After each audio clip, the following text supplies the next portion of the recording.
Hello, everybody. Thank you for tuning in to the Liberty Report. With me today is Daniel McAdams, co-host. Daniel, good to see you. Good morning, Dr. Paul. Well, good. There's a lot of excitement from talking about an election that's already gone. For months, a lot of people, including myself, we were anxious to get the election behind us and maybe get away from some of this, but it looks like the election is still going on. We're going to maybe get the CIA involved, the Russians involved, and who knows who else is going to get involved to find out really who won this election, and was there any cheating? Were the Russians involved? Wow, this is getting to be pretty important. But it seems like finding out the truth is the big deal here, and there's a lot of false statements being made now, and charges made about what the Russians have done to the environs.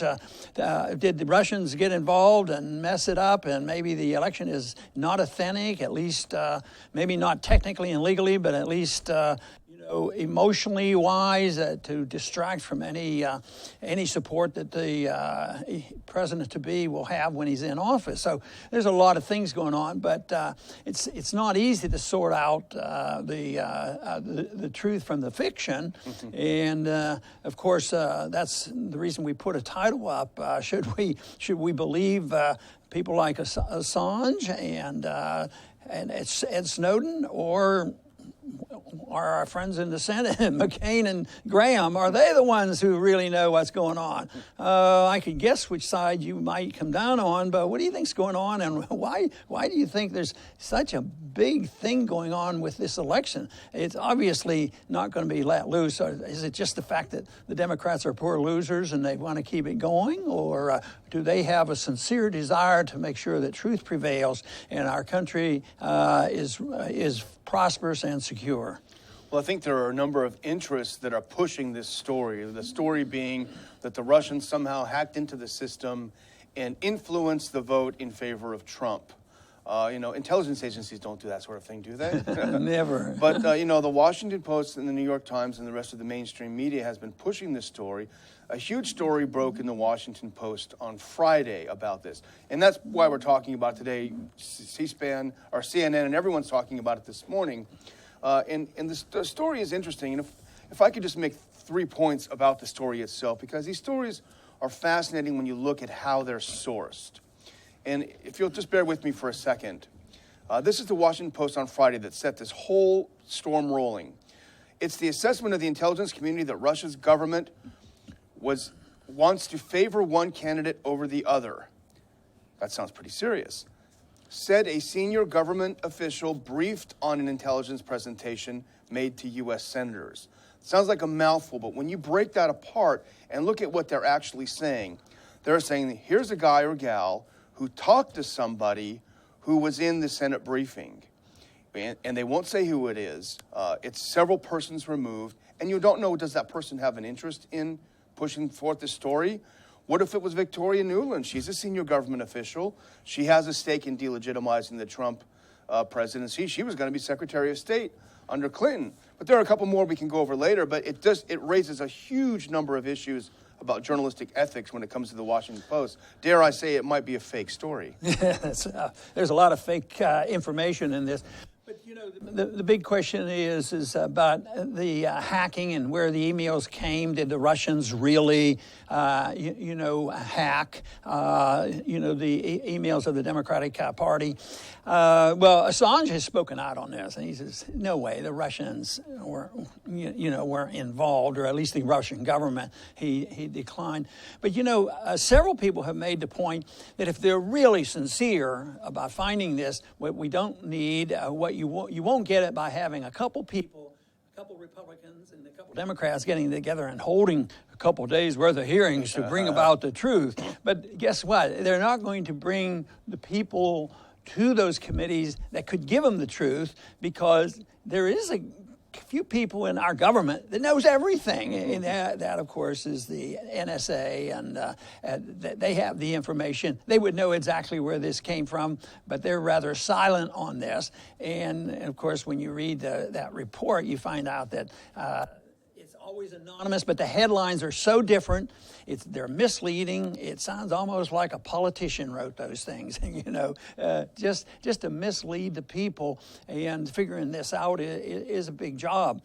But I just don't think that Lindsey Graham and McCain are on the right side of this issue, because there's too many that have a big stake in bashing Russia and blaming Russia for everything. And, if they can't blame Russia for all the tragedies in the Middle East, and that we may have some responsibilities there, that maybe we can get the Russians blamed on here to stir up animosity between the Russians and the United States. And that's a good point, and I think it was William Binney who made the point, and he was a NSA whistleblower. He's the one that blew the whistle on the mass surveillance system that they were building. And I'm sure every time that I send you an email, hey, Dr. Paul, which we do for the show, I'm sure it's recorded somewhere. So they wouldn't have this, hey, how do we hack the DNC? The information's got to be there somewhere. But, again, when you look into the Washington Post story that's, sensationalized in the media, but when you get past these first assessments, they've determined that they were in there to get Trump to win, then you talk about the CIA presentation. The CIA presentation, for which they do not have a source, they only have a source who talked to someone who was there, fell short of a formal U.S. assessment produced by all 17 intelligence agencies. So that means it was not an official product of the intelligence community, big I, big C. So it didn't have to go through the entire rigorous process whereby you can take a footnote if you're a different agency. And remember, famously, it was INR at the State Department that took a footnote on the Iraq assessment back before the war. They turned out to be right. So it didn't go through this process. They also said we don't have specific intelligence showing officials in the Kremlin directing the identified officials to pass the Democratic emails. So the question is, who might be these briefers and what might be their incentive if they did say what the Post says? Well, a lot of the senior people are Obama appointees in the CIA. Could it be someone with an axe to grind?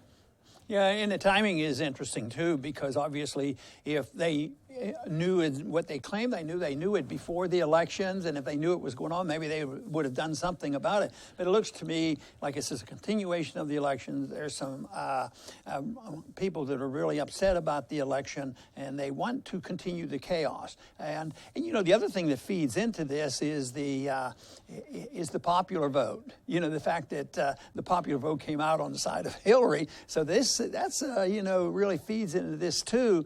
And I think they want chaos, and a lot of people like that. And you take like the Republicans who are sympathetic to this investigation, like McCain and Graham. They have an agenda. This is an opportunity, and they're not going to miss this opportunity because they want desperately to stop Trump, from even making some overtures toward Russia. Maybe peace will break out or something. So this is this to me is a lot to do about protecting special interests, people taking advantage of this, and I think that's what's going on. Well, McCain has always been heavily invested in regime change. He's heavily invested in Syria. He went over there and met with a group of people that turned out to be terrorists, but he still supports them. So the idea that somehow Trump would back off, let the Russians finish off ISIS and Al-Qaeda in Syria, and then Assad would remain in power, they cannot stand that happening. The people who are coming down so hard and blaming the Republicans all on this, they say, well, we have to find out what the Russians did. This is national security. Can you believe, that the Russians may be doing this? And yeah, I can believe it. I can believe it. The details remain to be seen, but it seems to me like what we need to do is, if it's true, maybe we ought to have better security. Maybe that's a job the NSA should be doing rather than this. Looking at our emails. But I don't think this argument has anything to do with protecting national security. That's not their interest. And the CIA, this is so un-American for me to say this, and that is, why don't we look to ourselves? What has been our position? What example have we set over the years? And Russia, if we exclude the Soviet Union, Russia itself, yes, they've had border fights and they have to worry about their borders now. But compared to involvement in the number of countries, no other country has ever come close to what we do on the intrigue of using a CIA, because there's probably more than this if you add up every underling that has been killed by our CIAs, and they use it routinely, and they continue to use it, and that is assassinations. Yeah. And there was an article that I found that listed 50 major assassinations, and some are big names, of countries. Some of them are pretty bad guys, but take a person like Diem, and I remember that clearly because I was in the military then. It was in the 60s, and the wars got worse after that, and Diem was, at the time I thought, he's even a Catholic, and why are they doing it? But it didn't fit our scheme, so we had to participate in getting rid of him. And what about, even if we don't get rid of him, how many elections have we been involved in? I'd like to know that. I figure I couldn't find that, but I think we have been involved in hundreds of elections around the world. We're involved all over the place. Right now, we're unhappy with the governments in the Middle East. We have troops in 7 different countries being used actively. Oh, we're advisors and this sort of thing. Trying to dictate to them to what kind of government they should have. And then they come up with this crazy story and say, well, we don't have the evidence. Oh, yeah, that's right. This is an anonymous person. We're not saying the Russian government did it. And all of a sudden, it's just grandstanding. It's fake news. It's propaganda. It's to serve the interests of some special people. And they never say that, well, it is a good idea that foreign governments don't get involved. I'm all for watching that. I'm all for taking care of that.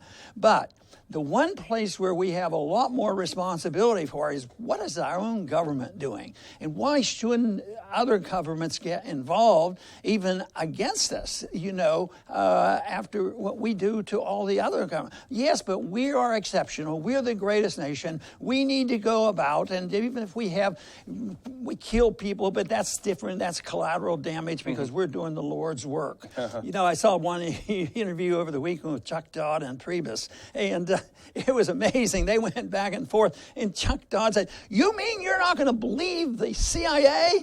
to me, and he did it. They went back and forth about 6 or 7 times, and Priebus always had a decent answer to him. He says, "You mean you're going to decline? How can a president ever do that? Not have trust in the CIA?" I consider that pretty healthy. But when he was doing this, I kept thinking, it's like him saying, "You don't even believe in God, do you?" You mean to tell me that you don't believe in God? And that was the attitude, that you had to believe in the CIA, and they always tell the truth. If you didn't do it, you can't be president because you have to depend on them so much. And of course, the best thing is to have a healthy understanding of the CIA, which John Kennedy did, and that tells you a story too of what happens if you even challenge the CIA. I think it's a very, very dangerous situation, and this whole thing is so hypocritical. And but it's being used once again, to promote certain causes, and that, of course, for the one, well, yeah, we have to not soften our tone with Russia, so therefore we have to really investigate them and find out what's going on. But I think this kind of a mess is a consequence of a foreign policy of interventionism, and it's just certain groups will take advantage of this and stir the pot and hope that they can get an advantage over it. Yeah, and the whole idea, you don't even believe the CIA, you don't even believe the CIA. Well, there's a reason for the duplication within the intelligence community, and it sounds bad, but actually it has a good effect, which is that we don't know that this is a real CIA product. We only know, as we said before, that there was a briefer who said this. We don't know his agenda. We don't know who he was. We don't know that it was the CIA that concluded it. So that whole thing is under the rug. But the other thing you talked about, other nations having an interest in our elections, you had 2 candidates. One clearly said that she wanted to ramp up conflict with Russia. She was leading us to World War III. The other one said, for whatever his fault, he said, why can't we just get along with Russia? So we're to imagine that the Russians aren't going to be interested in who wins at all. It's funny, it's okay for us. And even someone like McCain, who was right up there on the stage when the legitimate elected government of Ukraine was being overthrown. He was urging this overthrow of an elected government, and here he is screaming about how the Russians are interfering with our democracy. And your point about, is it really legitimate policy of the CIA? Well, the really big issues aren't. They're hidden. They're a subset of the CIA, because not everybody's going to know, about assassination plots. Yeah. How many times did the CIA try to kill Castro? And most of that wasn't even hidden. 600. Yeah, and it showed up the CIA was inefficient. But that is I think a big issue. The CIA is way too secretive. They're not doing the right thing. And I think the best reason to reconsider the CIA is the president who signed the bill to the CIA, Harry Truman, because it was interesting, shortly after the Kennedy assassination, he strongly criticized the CIA. I sort of had in my mind that anti-CIA came out later on, realizing the CIA was involved. But shortly after that, Truman wrote in an editorial that that is not what was intended. They were supposed to provide a gathering source for all intelligence to bring it to the president so he would have an easier time understanding it. But he said, and he used the word, no cloak and dagger. And this was, I don't know how many weeks or a month after the assassination, no cloak and dagger operations. And I think that's a lot of what they do. Fortunately, we know, and there are some, they go in the CIA with high motives, good intentions. They did the best they could, objected to some of the serious things like torture and other things, but got into trouble if they start telling.